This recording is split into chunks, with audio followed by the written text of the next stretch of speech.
So they use him as an excuse. Well, now him and I aren't talking. We haven't talked since March. Him and my daughter, who is his stepdaughter, it's not his biological daughter. Sure. Now that they both hate me, they're, hanging out and, this and that. But DHS has no problem with him seeing the kids now that Morgan's letting him. That makes no sense. Do you think you have a good worker? Do you have a good worker who's paying attention? It sounds like you don't.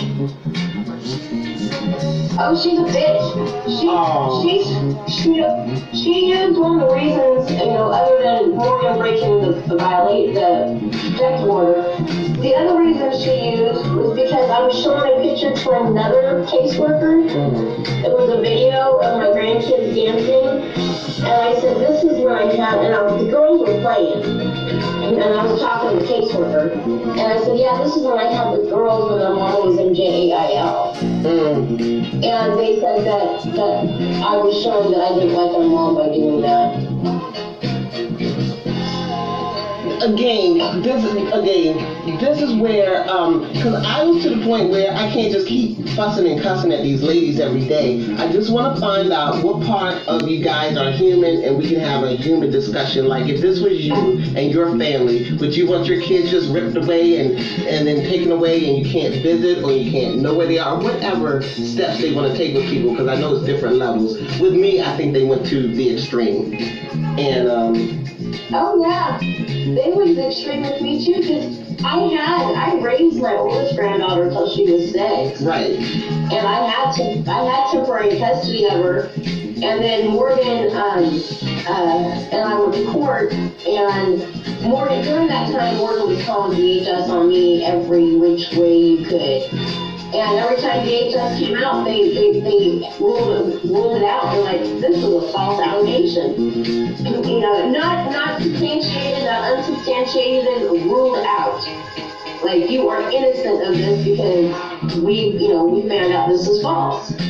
So they used, and then of course Morgan ended up getting kids back because they thought she'd grown up enough, and then she came back to Lawton, and that's when I turned her in. And so I'm like, I don't get it. I'm the one who was trying to protect them kids. Why am I being persecuted? And then they said, oh, well, you can't have the kids because DHS was called on you. I said, I don't give a shit if DHS was called on me. You guys, your own agency ruled it out. This is a false allegation. I said, so that's like somebody going to court being convicted of murder, and they found innocent, but you say, oh, you were found innocent, but we're going to give you the electric chair anyway, because you were accused of it. Because it's all about, it comes down to their power structure and their authority. That's what it all comes down to, and it's ridiculous. That's really what it is, I think. I think so too. And I'm just like, they have slandered me so much. Oh, if you go back into the picture, Morgan's gonna backslide. It's your fault. I'm like, you guys don't know what it was. Yeah, I'll admit, there's times I said some shit I should not have said to her. But that kid used to push and push and push. You wouldn't believe what that kid put me through. Sneaking out at 13 years old, getting pregnant, because she's sneaking out of the house, it was just awful. And then, I go to ground her and she hit me. She was a nightmare of a child. I love her to pieces, but she was a nightmare. She was just one of those kids who would do anything and everything to push every button you had. Look, we're all going through that, Miss Paula. Trust me, even my son and families in crisis. You know, the authority try to make us feel so ashamed when we're the parents, we're the ones dealing with it day in, day out. I know the solution. My solution is so simple, and I know you know your solution way better than DHS. So you tell DHS politely, respectfully, what I have is a backyard and a bunch of houses that have garages with the apartments on top. You give that to my son, problem solved. He does have breaks. He does do this A, B, C, and D, and it's going to keep happening. But this is our family structure. Don't break us up. Don't take us away from each other. That's not the answer. And when you say that to them, or that's my impression. When you say that to them, they get the impression that you're now trying to take over their authority, where you're just trying to get them to do a human thing. You know what I'm saying? I get so frustrated begging people to just be human. Could you just put yourself in someone else's place for 1 second? Yes, I'm a family in crisis. That doesn't mean you get to take advantage of me. It means I pay taxes for you to help me. So that's my rant. I'm sorry, Ms. Paula. Go ahead. No, I totally agree, you know. It's like, now, you know, I was the constant, and well, the oldest is only 3, so I didn't have her. The oldest one, I had her, she'll be 9, in, December. But I had her for 6 of those years. And, you know, they're like, oh, well, you're just the grandma. Well, yeah, I'm just a grandma, but I was her only constant for 6 years.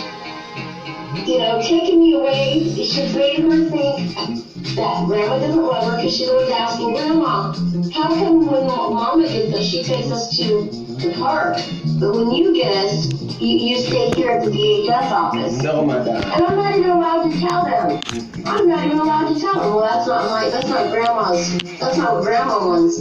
I'm not allowed to tell them that it's DHS. I'm only allowed to say, honey, that's just the way it is. And it makes it look like it's my fault. Now that kid's gonna grow up with abandonment issues. How is that fair for the child? It's not. They're not considering that. It's not their child. See her point? Yeah. Grandma, how come I can spend more time with Mommy than I get to spend with you? When she's used to it being the other way around. Serve. It's so manipulative. 1 second, the DHS workers, they're the ones that are paid. They know that my son and his baby mama have mental issues. And what they do is they manipulate that and they use it again. I can't, because I'm going to end up repeating myself. But Ms. Paula, it's been an absolute pleasure. I actually wanted to get to another issue while I had you on the line, but my cat's distracting me and I don't know what's going on. My cat and the electronics are both going off at the same time. And right, I get it. So, okay, so whenever I figure it out what it is, because it was, I swear, the devil just took my thought, but I'll inbox you and ask or just leave a comment of what it was. But you have a great day at work. Thank you, Miss Paula. Well, thank you, honey, and I will talk to you soon. My daughter gets kids back in January, and then I will never see them again. I'm kind of on that myself, but I mean, I'm kind of sneaking and seeing them anyway. But I messed up anyway, because I'm human. Everybody got mad at me for Halloween. I didn't make it to see the kids. But, you know, I tried. Yeah, see, DHS doesn't let me see them anymore because my daughter broke the protective order, and I called the cops. And so they're like, why would you do that? I was like, because I wasn't going to be prisoner on my own home. She started hanging out with the people across the street from me, and they were calling me, you know, a bitch and a C-U-N-T, and, you know, she was having her friends call me and say mean things. And then she went to the court, and she tried filing a protective order against me. And it was nothing but made up lies. And I had alibis for every date that she put down. I had an alibi for it. Okay. So it was like, I was living in Elgin with no vehicle. So, I'm like, how would I have been in Lawton at 5 a.m. to go through her trash?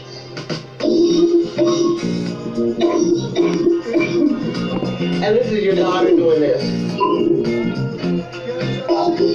Excuse me.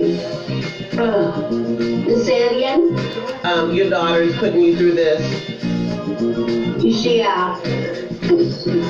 Yeah. I went to the court date. She didn't show up, so it was dismissed. But yeah, she was saying, oh, she was following me when I left she was hanging out at the people across the street from where I live.